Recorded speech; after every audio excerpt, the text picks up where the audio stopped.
Hello and welcome to this week's The Story of a Poor Boy. We are back. We're back! Matt has returned to these shores. I have returned! And I'm not even sure what today is, to be honest. I'm not sure if it's a real day, if I've imagined it. I am Mikey. I'm Matt. And I kept checking on Reddit today if it did actually happen last night, and it did. I can confirm it did happen. I mean, there's going to be a lot more croaking in this episode than there normally is. Apologies for my shit-sounding voice. And mine as well, because Liverpool last night defied all expectations, defied all the odds, defied logic, really. Gave us our Saint Etienne, our Chelsea. Yeah. Beat Barcelona 4-0 after being 3-0 down in the first leg. I mean, there's a modicum of composure in me somewhere that wants to talk about this game properly, and then there's another person. So, the lineups. Yeah, exactly. And then there's the football fan in me that just absolutely just went off his head yesterday. Hugged every single person in L4. Literally didn't stop. I literally was cheering in front of cars, just screaming in front of cars, just like, get in, making them honk the horn. I was crying on and off for about an hour. Yeah. Got home, my girlfriend called me gay. Maybe lie on the floor for a bit because I said it was the best night of my life, and she wasn't happy with that. I mean... it quite comfortably might be mine, to be fair. No question. Yeah, Sorry, future kids. I just can't wait this out at all. I don't know what I was expecting, right? But I was expecting the mantra I was going with before the match, and the mantra I said to you is, we will probably not be doing this tonight, but I want us to give a good account of ourselves. And let's be honest, on paper, with no Salah, with no Firmino, with no Keita, which, you know... Oxlade-Chamberlain out, you can't come on and have a cameo. You take for granted the Naby Keita-lessness of it, and the Oxlade-Chamberlain-ness of it. Do you know what I mean? Because at the end of the day, Keita's only just come into form, and Oxlade-Chamberlain hasn't been available all season, but once you actually piece it together and you realise that Liverpool go into last night's game with Ryan Brewster and Ben Woodburn on the bench. Ryan Brewster, who's never played a game of football for Liverpool Football Club, and Ben Woodburn, who he started the season on loan at Sheffield United and couldn't get in the team. Yeah. Xherdan Shaqiri, who hasn't started in months. Divock Origi, who hasn't started, I want to say in months. Often. Yeah, I mean, this it shouldn't have happened. No, it shouldn't have happened. None of it should have happened. But that's the thing. We keep having these games that shouldn't happen, but do, and we keep doing it. We beat Roma 5-2 last season. We beat City 3-0 at Anfield last season. We beat Barcelona 4-0 here this season. We had Dortmund. We had Villarreal in 15-16. Anfield is fucking special. Jurgen Klopp special as well. Jurgen Klopp. Because Liverpool have been in Europe for 3 of the 4. Well, he's been at Liverpool for 3 and a bit seasons. Yeah. Now, for 3 of those seasons, for 2 of those seasons and a bit, he's been in Europe. He has never lost a 2-legged Champions League tie. He's reached the final. Or European tie, sorry. He's reached the final every single time. And Jurgen Klopp, every season, has had at least one night where you are just... Everything about Anfield becomes true, and you're looking at Borussia Dortmund. I mean, even looking at that season, United was incredible in the Champions League definitely. as well. Often overlooked. Villarreal wasn't bad. Yeah, exactly. They're both often overlooked because of how insane Dortmund was. Yeah. But those 2 performances were amazing. And then you've mentioned them there, Man City and Roma last season. 2 of the greatest nights I've ever witnessed at Anfield. And I mean, I lost my composure a lot at 3-0 against Man City, and at 5-0 I was inconsolable. But this season, we've kind of went at everything at a bit of a canter, and we've kind of got lost in how brilliant this Liverpool team is. And then you get brought down to earth by what is one of the greatest teams in the world, by Barcelona, with the greatest footballer to ever play the game, with 2 of the best players I've ever seen play for Liverpool Football Club there as well. with a whole host of names in that team that, you know, you're playing. If the kind of players where if you get them in FIFA on Ultimate Team, you're absolutely made up. Yeah, you build your team around them. Exactly. You're looking at your Gerard Piqués, your Jordi Albas, your Sergio Busquets, and you're like, these are World Cup winning players. These aren't like these. Not only World Cup winning players, but these are serial winners, and they rode their luck against Liverpool in the first leg, no doubt about it, but they come away with 3 goals, and they come away confident. And yet, in the last kick of the game, Ousmane Dembele goes through one-on-one and misses a sitter. And I said it in my match ratings, and I've said it to you as well, and that moment is the moment you were like, if anything does happen here, that's the point. That's the point there. And it's down to Alisson. Alisson ignored Jurgen Klopp, who was telling him to go for the corner. And, you know, sensible head on him, you know, there's another 90 minutes to play. But yeah, we take them back to Anfield, and all of a sudden, everything we've thought about this team already, you know, everything gets tested. The metal gets properly tested this time around, and it's without a shadow of a doubt the greatest performance I've ever seen from a Liverpool football. Liverpool Football Club. Agreed. From minute one, from the first whistle to the last, every single player, bar perhaps Shaqiri, left absolutely everything on that pitch. Do you know what though? You even say that. I think Sheridan Shaqiri did. I think he's limited in what he can do. Yeah, in terms of fitness. I agree. Like, it wasn't for lack of effort. It was just a bit of a shame. It's just Wise let him down. Yeah.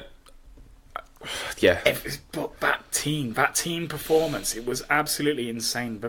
The pressing was incredible. We didn't give Barcelona any time or any space to try and build. The first 10 minutes, absolutely ferocious. Anfield was, it's like I'd never heard it before. It wasn't just like a European atmosphere. It was vicious. It was frothing at the mouth. It was angry. It was defiant, especially after the way the league's been going. Like, we've been plugging away, we've been winning our games, and City have been winning theirs, and it's really frustrating. And especially after the Leicester result, and everyone pretty much conceded the title after that because the last game is Brighton. It could have been very easy for Anfield to be a bit deflated on a 3-0 loss on the first leg and looking to get 97 points and not winning the league. But instead of that, it kind of fueled a defiance and a rage in Anfield, and that translated onto the pitch. And the first 10-15 minutes were just absolutely incredible. It was nuts. At no point before the game did I properly believe that we were going to do it, that we were going to win 4-0. But during those first 10 minutes, even before Origi scored in the 7th, I did. Because I just felt it. It felt electric. You could feel it. That's what I said to you. I said in the ground, wasn't it? I was talking to our mate Jay, and I said to him, do you know what? A very small part of me thinks we're doing this tonight. And all I want is just to give a good account of ourselves. But if we give a good account of ourselves and we go 1-0 up early on, then you think I'm going to let this fucking go. You think I'm not going to think we're doing this. Right? Yeah, so, I mean, when we actually go 1-0 up, it's just a kind of... This force takes hold of you where you're just like, Anfield will take care of this. Anfield's going to take care of this. It doesn't matter what these lads have got in them at all. Anfield's going to deal with this, and that's what we're very good at. And I've only ever seen us fail at that stage once at Anfield in a game that we had to win like that, and I think it was it Bale under Rodgers in the Champions League in 14-15, and we needed a massive win, and we didn't win enough. I think we nearly got there. Yeah, but under Jurgen Klopp, I've spoken about it before, and Liverpool had this element of stubbornness and this bastardry in Europe where we were just like, listen, don't care who the fuck you think you are, you're in a different world here, and we are better than you at football, and we are going to win this game of football, and it's as simple as that. Yeah, and you could see that in every single one of the players, like that belief, like the way that they were running at Barcelona, and just not giving them any respect. Like, teams stay off Barcelona. Yeah. We didn't. I have to say, time on the ball. I said to you in the first half, I can't believe how disciplined Barcelona are being. It was nuts. Because they stuck actually being in 4-4-2. Yeah, they stuck to a 4-4-2 basically, a really religiously. narrow one as well. Yeah, exactly. Well, I mean, they forced themselves into that because they play Vidal, Rakitic, and Busquets together, which means Vidal ends up playing right wing and Coutinho plays left hand side. And what it means basically is that Messi and Suarez are the ones who have to do the pressing while Barcelona stay tight and close together. And basically, as the game went on, you just kind of saw Barcelona getting a bit more of a grip in it, in the first half anyway, get a bit more of a grip in it, and the passing became a little bit more fluid. And it was, I remember saying at half time, about the 44th minute, but just before the ball went up, I want no other time here, because we need to get in here, because if we concede here, it's it. That's it. And sure enough, the assistant puts up 4 minutes. Henderson was down for a while. Yeah, I mean, Robertson as well. Yeah, I thought Henderson was done. Have you seen the Robertson instant back with Suarez? No. Oh my fucking word, mate! It's filthy from Suarez. He just flicks both feet out of Robertson, and I've he's heard he running kicks past. him twice. Yeah. And yeah, Robertson has to go off injured, of course. He tries his best to carry on, but it's funny how fate turns out, isn't it? Because it is, yeah. Luis Suarez injures Andy Robertson. I mean, this is what Andy Robertson said as well. He injures Andy Robertson, and then Gini Wijnaldum comes on and scores 2 goals. It's interesting it's interesting how Gini Wijnaldum played up front last week up against Barca, and had a bit of it was all right. He wasn't anything to shout home about, and then comes to Anfield, plays back in midfield, and scores twice in 2 minutes. It's late arrivals into the box, isn't it? That's what he does. Like that's what he did for Newcastle. That's what he does for Holland. It's giving him that freedom to be able to do that. It's the Lampard role. Yeah, it's the Lampard role where you just kind of, as a centre midfielder, just get into the box and hope for anything that comes back your way. And we have some good crosses of the ball. We have some really good crosses fantastic. of the ball. Trent was fantastic last night. I think so good. I said Watford was his best performance ever for Liverpool Football Club, but last night was quite comfortably his best I've ever seen him. Won absolutely everything against Coutinho. Whenever Suarez drifted wide, won absolutely everything against him as well. It's just brilliant. Coutinho looks like a fella who I don't want to dwell on Coutinho too much, obviously, but Coutinho looks like a fella at the moment who just doesn't have the passion for the team he's playing for, because at the end of the day, those fans treat him like he's not on to them. Do you know what I mean? And I think he's got a bad back as well. I don't think I don't think he ever got a magical cure for that. The thing is with Coutinho, if you from a tactical, like if we want to be slightly serious about this episode and talk about it in a tactical point of view, go ahead. What Barcelona deny him that Liverpool give him is the option to come infield. Yeah. Because Barcelona can't allow him to come infield, because then he occupies space that Messi will be in. So what we actually see is Coutinho playing left wing, which he did really effectively for Liverpool. But we see him doing that in a limited style, which basically suggests we'd prefer you to go outside every time. And Coutinho is not that kind of winger. He hasn't got a left foot that I remember. I don't really remember him ever scoring on his left peg. If he did, then it's not jumping out at me. Yep. But he's a clever footballer. There are moments from him last night where you're just like, yeah, you are really good, but you're just being completely overshadowed in this team. You're not being used right at all. And I in some respects, I feel a bit bad for him in terms of a footballer, not in terms of him leaving Liverpool, because at the end of the day, he's made his bed. But I think he goes there with the impression that he's going to be Iniesta's long-term replacement, and that's not what's happened. And he's been expected to fill the Neymar void, and it's not quite worked out for him. So in that respect, I'm like, well, I understand why you wanted the move kind of thing. And also, he behaved himself these last 2 games, unlike the other fucker. He can still get to absolute fuck. Yeah. Oh, no, too right. But, and yeah, Suarez was a fucking pig. An absolute fucking pig. Yeah, I mean... I don't know if he was ever that bad for us, but... I don't think he was. If he was, fully apologise to any opposition fans, especially Norwich. Really, really sorry. I honestly don't think he was ever that horrible. Ever. I mean, if he was, then we had rose tinted glasses on. But, I mean, it's weird we say this. He bit someone while he played for Liverpool. He did do that. So, I mean, we can say this all we like. Technically bit 2 people. Maybe Barcelona let him off the leash a little bit more, so he expresses himself a little bit more or something like that. I don't know. But yeah, he's a cunt. I hate him. I loved him to bits until we got this game, and then after this, no.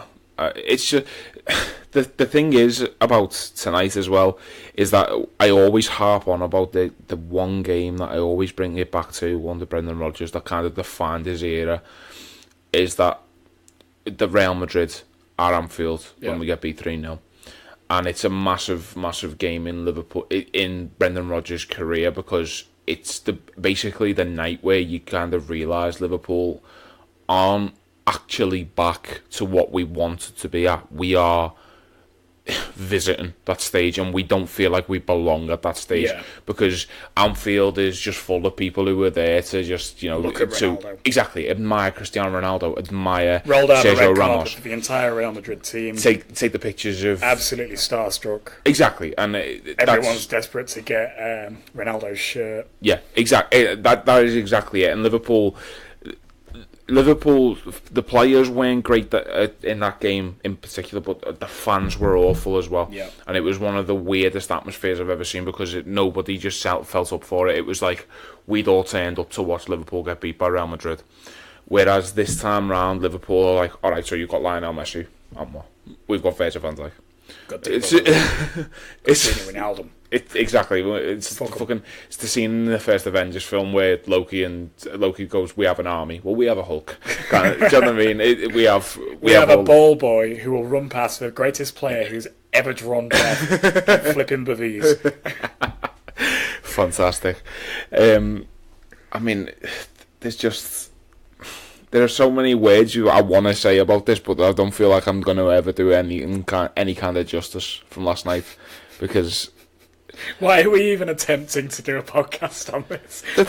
Nothing we'll say will be coherent. I'm just going to start crying again. I can't believe how many messages I've had and how many Evertonians and Man United fans I've had who've just been like, that was fucking brilliant. Yeah, it was absolutely brilliant. And I've got an Everton fan saying he wants to come to Liverpool to watch the final and wear a Liverpool shirt. I have evidence of that. I mean, I think something that has been lost by Barcelona in recent years is that feeling of adoration that a lot of people had for them. When they were at their pomp and they had Xavi, Iniesta and Messi with Villa and Puyol and under Guardiola. Well, exactly. Yeah. Even under Villanova in particular, I think Villanova was the better manager, to be honest with you. Yeah. And they played some of the best football I've ever seen under Villanova before he obviously passed away. But I think certain aspects of Barcelona's game now are just getting a bit tiresome. For example, the theatrics, like how the fucking hell Luis Suarez gets Fabinho booked for what I still maintain might be the best tackle I've ever seen this season. It's such a fucking good tackle. It's such a good tackle. It's such a 50-50. It's such an incredible crunch. I heard it from 305 in the Cop, and it's fantastic. It's exactly what we signed Fabinho to do. And he gets booked in the 10th minute for it, and he has to play the rest of the game on a yellow card. 79 minutes on a fucking yellow card against Luis Suarez and Lionel Messi, and he pockets them both after that. Yeah. He is incredible. He has an absolutely fantastic game. He does. I mean, You won't find me saying anyone had a really bad game. I mean, I was fucking livid with Xherdan Shaqiri for a lot of it, but I think most of the cop was, to be honest. Yeah. I think... And he still comes away with an assist. He comes away with an assist. It's a fucking lovely cross for Gini's second. It is. It's exactly... Do you know, the most frustrating thing is he's never played left wing for Liverpool. He only ever plays right wing. He only ever plays for the cut inside. That's such a good cross of his left, isn't it? Yeah, well, he's left-footed. That's it, do you know what I mean? He's left-footed. He's always cutting in field. He's always looking for that cross in. Yeah. And this time round, he gets out on the left-hand side just because the ball falls that way, and he whips in a perfect ball to Gini Wijnaldum. What a header. It's a fantastic header, and I mean, at 3-0, at no point did I think Barcelona were going through. No. At 3-0, there's only one team that's winning it. There is absolutely only one team that's winning it. It's exactly like Dortmund when we bring it back to... 3-0. Yeah, when we bring it back to 3-0. Like, there's only one team that's winning it. Dortmund knew then, Barca knew now. Mm-hmm. Like, you could see it on the face of Messi, of Suarez. Like, looking back on the BT Sports highlight, like, they're looking around thinking, what the fuck is happening? They're looking up at the scoreline, going, how the fuck has this happened? And yet, it takes another, about 25 minutes? It does. And, you know, not 25 minutes, we score every 54th, 56th and 79th, I believe it is. So, I mean, it all comes from a bit of something and nothing, I guess. Do you know what I mean? Trent just decides to jockey his man down a wing, take a corner, and then it's come after a long period of like Liverpool pressure. Yeah, like Barca haven't really offered anything for a good 5 minutes there, and instead of recycling the ball again, Trent opts to take the corner because like we've had some good opportunities from corners and from crosses. Well, we've scored the most goals from set pieces this season, somehow. I'm sure Liverpool is the first man every time. 2 of our 3 goals on the night came from crosses, so like why not go for the corner? Yeah, so I mean we go for the corner and Shaqiri comes over to look to take it, and Trent kind of wanders away, and then he sees Origi, and then he doesn't wander away, and he just sees Divock Origi, and I swear to God, if I've ever seen a pass better than that, then I'd love to know when and where it was, because it's inch perfect. All Origi has to do is open his body up and place it off his left foot. Let it bounce off his left foot into the top corner. And that's exactly what Origi does. And me and you, as we've just been talking about before we started this, it was a weird moment. It was a weird moment. Because we were kind of talking at the time. We didn't realise he was going to take the free kick so quick. We saw it come across and everyone just fell silent. Mm-hmm. And the ball hits the back of the net. And we're still silent for just a fraction of a second. You're looking at the ref. I'm looking at the line-out. We see that the goal is given. And then the celebrations happen. There's literally...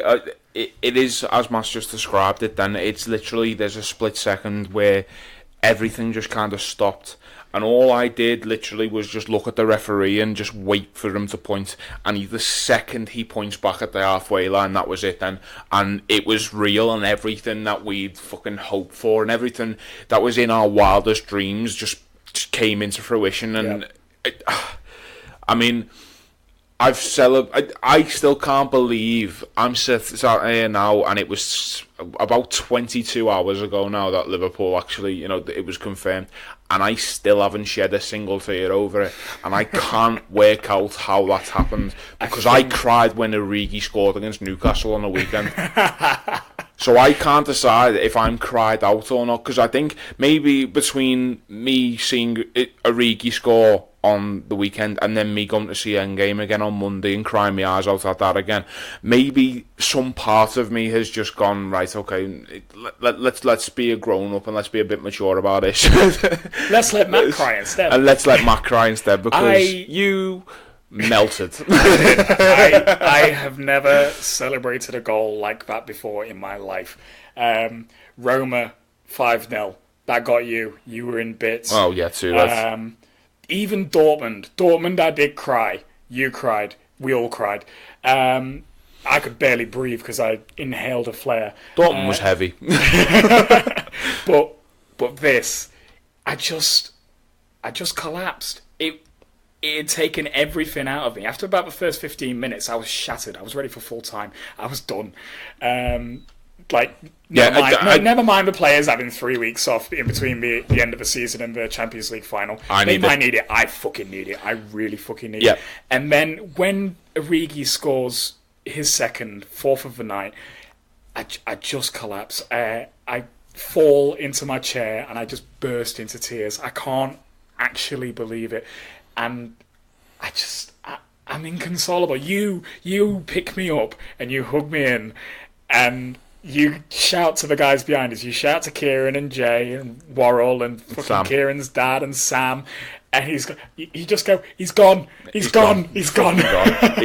And it makes me worse, and I'm fucking weeping into your chest because I can't fucking believe it. It must be the most ugly crying in the world. Mate. I could hear myself doing it. I was going, But that's what it fucking meant. This was the most incredible thing I have ever seen in my life. I will never, ever see anything better than that. That is our Saint Etienne. That is our Chelsea. That is our Istanbul. Once I'd let go of you, I turned round to the fella who was at the other side of me, and I literally just grabbed him round the head, and I grabbed hold of his head, and I just went, "You will never see anything better than this ever." And the pair of us just fucking hugged, and I then turned round and tried to find anybody I hadn't hugged at that point, and there was almost a disbelief. And to be honest with you, I'm still sat here now, and I still can't fucking believe that it's happened. I'm kind of shaking after that, after reliving it. That's it, like, because we've had plenty of these moments, but this one felt a bit out of reach. I'm not going to lie to you, it felt a bit out of reach. And the worst part about Sunday was seeing Salah go off at the Newcastle game, because it was a hard graft anyway. But Saturday, sorry. The worst part was seeing Salah go off, because the second Salah goes off, you're like, what the fucking hell did we score 4 goals past Barcelona now? Yeah. I put it to the group that imagine a concussion ends our season 2 years in a row. Yeah, again. It was just gut-wrenching at Newcastle. It was horrible. Yeah. Like, we won the game in the most fucking ludicrous way. A Divock Origi shithouse goal. I love it. I love those. I hope he plays for Liverpool for the rest of his career. I hope he gets the freedom of the season. But it wasn't hard work. It wasn't half hard work. I knew what you were trying to say. I'm surprised words are even fucking forming at this point in time. True. I mean, but for this team to come and do this without Salah, without Firmino, to have the belief and to reduce us to fucking tears and delirium and ecstasy. I'm still tired. I'm fucking exhausted. I couldn't sleep at all last night. I've got a massive bruise down my back from celebrating. I've got a cut right next to me right eye where your frame of your glasses grazed down the side of my face. Well, the first thing I've got to do whenever I celebrate is I rip my glasses off, just so I don't lose them. Yeah. I've got a scrape all up my leg because when we stood on the chairs at full time singing "You'll Never Walk Alone," I fell down the back of it and got stuck. Everyone thought I'd broke my ankle, but I was just stuck. I'm in a lot of pain from this team, both emotional and physical, and I wouldn't have it any other way. I don't want to end on this note, obviously, because we've got to somehow talk about Sunday coming up, but it's just, this season felt like it was fading into nothing a little bit. Yeah. And a lot of people were already talking about ending this season trophyless. Yeah. Having nothing to show for such a great season. This is it, and whilst a lot of us, whilst every article I've written so far is like, it's not by any means a disaster to say that we finished this season trophyless. It's not about this season. It's about, sustaining it. I can say all that all I like, but I want to see Liverpool. I want to see Liverpool win everything that they can win, and when this Liverpool team, this fantastic Liverpool team, this team that has absolutely broke my heart and put it back together so many times this season, just because it can, because it has the ability to do that, to keep pushing this Man City team all the way, to keep fill me with enough optimism that when the first thing I did when we got beat 3-0 last weekend is put a fiver on Liverpool to go through on penalties. Obviously it didn't happen, but I had it in me. That's what I said, didn't it? We were coming out at the end. Fucking hell, forgot about it. We were coming out at the end, and the boards down the bottom that have the odds written on Liverpool to qualify in extra time, 40-1. And I'm fucking sitting there looking at it and I go, who the fuck needs extra time? It's this team does not deserve our season ending with a humbling against Barcelona and losing the title by a point against Wolves. Yeah. I'm going to have to answer that phone. Matt, talk for a little bit. You're absolutely right. This team doesn't deserve for the season for the season to end with a whimper. Yeah, like we didn't want to fade out. We wanted to end on a massive crescendo, and we've got that. We've got to the Champions League final. This season will end on a crescendo, one way or another, win or lose. It will not go out with a whimper. It will go out with a bang. It goes out exactly how we wanted it to. And at the end of the day, the two competitions that Liverpool should have been competing for this season were good enough, and that we're in the final of both. Exactly, we are the last day in literally both. In the final of both. You can't ask more for that. More than that, you just can't. If we're completely honest, Monday night was deflating watching Leicester play. Well, I didn't watch it. I was in the pictures instead. I thought I'd spend my time better. Yeah, much wiser choice than me watching it. Because I mean, we were hoping for Leicester to do us a favour, and from what I'm told, Leicester very nearly did. Leicester were fantastic, and I mean, I've seen the goal back. I mean, 99 times out of 100, 999 times out of 1,000. Vincent Kompany probably skies that, finds Anfield from there. But instead, he's levered it so perfectly into the top corner. Kasper Schmeichel didn't sniff it. And at that point, I kind of held my hands up a little bit, and I'm just like, great save that is. Sorry. Sorry, we're watching Ajax versus Tottenham at the same time as this. It's one of them. You can't you can't fault Leicester. You can't complain. At this point, it's absolutely one of them, and they must feel like it's fate as much as we did when we got that last minute against Spurs. And that's just the state of play with these two teams. We both seem fated to win it, but one of us is going to lose out. This is it, isn't it? We keep having these moments where we're like, there's too much is happening for us to not win this title, and that's true in any other season. But in this season, City are having these moments as well. City are having them as well. You've got to look at that Burnley goal where it's over the line by 2 centimetres. You've got to look at that Kompany goal where it comes out of absolutely fucking nothing. You've got to look at the fact that Ajax are 1-0 up. No, you've got to look at Ajax final. I mean, we'll talk about that in a minute. But you've got to look at the goal we don't score against them at the Etihad. Yeah. A goal which, if Liverpool go on to win that game, we're sitting here and we're talking about how Liverpool are invincible Centurions. We can have that conversation. We would have been on for that. This Wolves game this weekend would have been that point where we could be sitting here saying this Liverpool team can be unbeaten on 100 points. We can combine the best of the most ridiculous records that Arsenal and Man City both have, and we just go, right, okay, well, we'll have both then in the season. And we were so close to that. We were. And it felt like Monday night when you're looking at it and you're just like, right, well, City aren't getting stopped now, and then we're 3-0 down to Barcelona. How the fucking this season ends this Sunday, and that's it. And it's exactly, and it's a lot of effort, and it's been a lot of emotional effort. And I went into work on Tuesday, and I said to a lot of people, "I'm fucking done with football this season." Yeah. You know? Do you remember? I actually said that in the group, didn't I? A lot of people said it. We're footed out. Yeah, you said if it was against anyone else Tuesday night, you wouldn't have gone.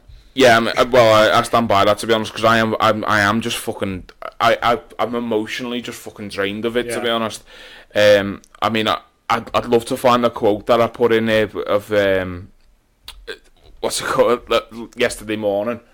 I've missed that completely. I think there's Spurs just hit the post. It was fucking brilliant. Fucking hell. I mean, I just couldn't be asked, to be honest. Like in terms of, and that's why I thought the atmosphere might have been a bit weird, but it sparked that defiance. Yeah, definitely in all of us. I mean, it's such a strange thing to be looking back at saying literally yesterday that I just couldn't be bothered with football anymore. When it's a funny old game, isn't it? It's a funny old game, isn't it? Yeah. When football gives us these beautiful moments, these poetic moments where you just everything stops and real life just disappears for a little bit and you forget about everything, and instead you're left with, I mean, the most ridiculous night. It really was the most ridiculous night. And do you know what? Before yesterday, I'd have said Brighton had no chance, but football's a funny old game. Miracles happen. Miracles do happen. It's not going to be. It's not like City are going to be taking any pleasure from watching us do that last night. No, might very well be demoralised. As I said at the start of the season, Brighton are a pretty good team. I mean, I'm literally grasping at straws. Oh, fucking hell! I had some lucky straws with me last night, and I also got pooed on by a bird. And we all touched the bird poo. I had my Dortmund cap on, yeah. Which, you know... I had my red boxers on. I had Christmas socks on for about a little bit extra magic. Fucking hell, we were literally grasping at everything we fucking could do, couldn't we? Exactly. And yeah, we're sat here now and our team's in the final and Barca's... So I will be doing all the exact same things. I will find a bird and I will make it poo on me. I'm buying you a bird next season. So, I mean, we're talking about the final. Ajax Tottenham is on in the background as we sit here talking about it. I'll wait for this to go out of play. As we sit here talking about it, Ajax are 1-0 up and 2-0 up on aggregate, so it's a big ask for Spurs. Need to win two. I suppose if they win 2-1, they go through, though, don't they? From here, yeah, that is true. So they just need to win the game at this point, which is easier said than done. But, I mean, who'd you fancy? Who would you want out of these two? If you rewind this 10 minutes before this game kicks off. Spurs. I want Spurs. Because Ajax are just such an unknown quantity to me. And I think to the last stages of the Champions League recently in general, I don't think they play a style of football that is a kind of an easy one to defend against. Spurs have found that out, Juventus found that out, Real Madrid found that out, Bayern Munich found that out. There's a lot of good teams that they've beaten this season. I'm not afraid of any team. No. I'm absolutely not afraid of any team. But we had this attitude last season. Ajax are weird. And yeah. Go on. Sorry, this is literally turning into live commentary again. Well, delayed commentary even. Sorry. But I do understand what you mean, but we had the same attitude last season. Do you know what I mean? Where we were just like, I'm not scared of anybody. And we have to be a bit wary about it. And that's why I really want Tottenham. Because from this point on, it might be hard. Riley, shut up. I really want Tottenham because we know what Tottenham are. Exactly. We know Tottenham. We know what to expect. Yeah. It's the devil you know. Oi! Be quiet. Ajax, absolutely the devil we don't know. Yeah, exactly. And I think we're good enough to stop them at this. I think we're good enough to cause them enough issues and we're good enough to beat either of these teams. When we go into a final against either of these teams as the clear favourite, I think. Real Madrid, we weren't favourites. We absolutely were not favourites. And behind all my 7-0 bravado, I was never fully convinced I'm not going to lie. I am fully convinced that we would beat either of these teams. Absolutely, 100%. I'm not going to lie, that's half of the reason I didn't go to Kiev last season. Is because I never really believed we were beating Madrid. And it felt like a long way to go to to sit in an airport and recover. Do you know what I mean? And fair. it felt like it was too much, to be honest, for me to be doing that. I mean, if I've got a ticket for Madrid, then I will fucking get there, like by hook or by crook at the end of at this season, because this team deserves all the support it can get. And 3 minutes 30 seconds into that game last night, my voice went, and literally I looked over at the scoreboard and I was like, I'm fucking knackered here. I'm knackered at 3 minutes 30 seconds in. I held out to about 10, but you know what killed me off was the booing.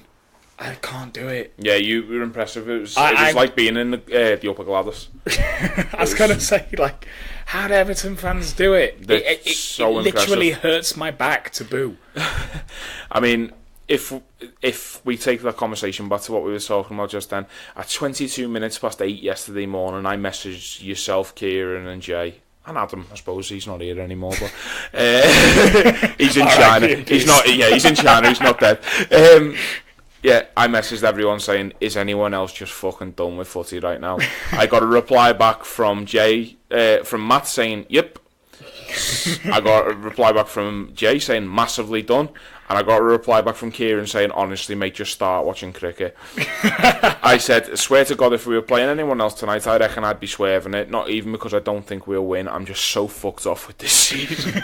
Because we are fucking incredible, and we're going to have nothing to show for it. 97 points, empty-handed, and a Champions League semi-final. And instead I'm sitting here now saying, do you know what? Stranger things have happened. Brighton could quite easily beat City this fucking weekend. Stranger things have happened. Stranger things happened at Anfield last night. Because Liverpool somehow, some way, found 4 goals that Barcelona had no answer for at Anfield.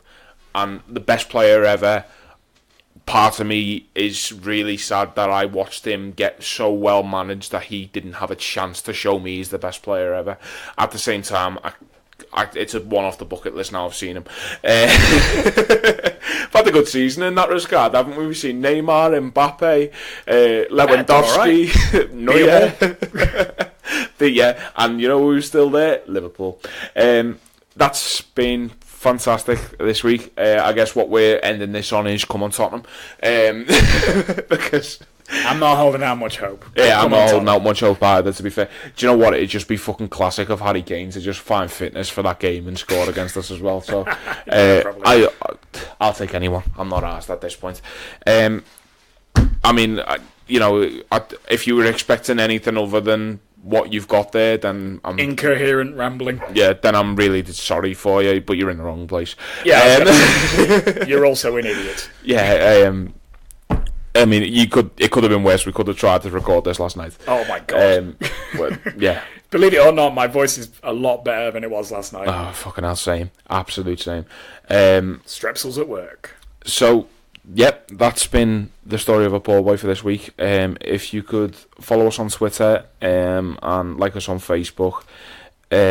All of the other social media links should be on both those pages if you go on there. So that's for Spotify, Podbean, YouTube, the works. WordPress as well, where I do me player review and match review and player ratings. Got them the wrong way around then.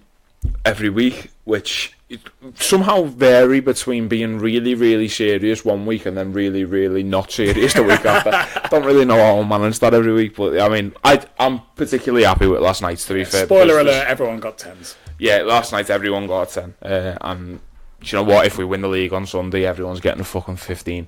Yes. Because this team deserves everything that we can give them. This team has been fantastic for us all season. This team, we needed a miracle from them one more time to come through for us, to do everything they can to bring something back to Anfield this season. And do you know what? As they've done all fucking season, they didn't let us down. Yep. So up the Reds, Saint Etienne, Chelsea, Barcelona. And if Liverpool win the trophy this season, then that will be regarded rightly as one of the greatest nights in this fantastic club's history. Yeah. And I've used the word a lot already tonight, and I'll use it one more time to wrap up. Fantastic. Thank you very much for listening.